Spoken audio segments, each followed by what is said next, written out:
नमस्कार, मी मृणाली प्रियंकर. तुम्ही पाहत आहात एलएस मराठी. पाहुयात काही महत्त्वाच्या बातम्यांचा वेगवान आढावा.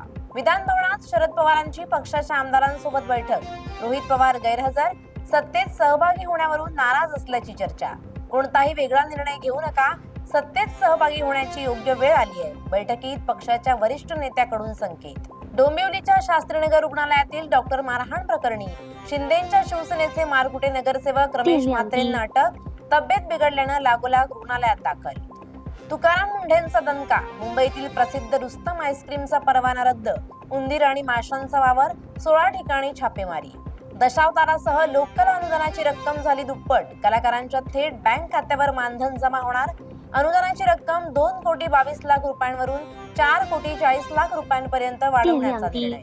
वाहन चालकांसाठी 16 ऑगस्ट पासून मराठी अनिवार्य. परिवहन मंत्री प्रताप सरनाईक यांची विधानसभेत घोषणा. प्रवाशांशी सुलभ संवाद, सुरक्षितता आणि सार्वजनिक सेवेची गुणवत्ता सुधारण्यासाठी निर्णय.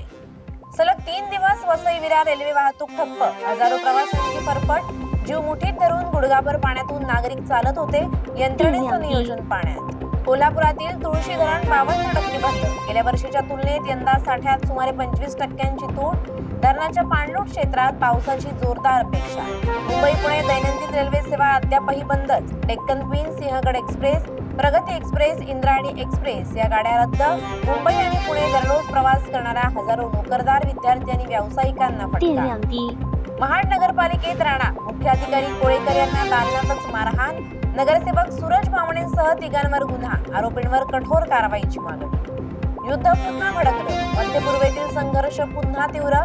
युद्धविराम मोडकळीस. इराणनं 3 जहाजांवर हल्ले केल्यानंतर भडकलेले अमेरिकेचे राष्ट्राध्यक्ष डोनाल्ड ट्रम्प यांनी इराणसोबत झालेला करार संपुष्टात आल्याचं केलं जाहीर. या होत्या आताच्या घडीच्या काही महत्त्वाच्या बातम्या. अशाच महत्त्वाच्या बातम्यांसाठी तुम्ही पाहत रहा एलएस मराठी.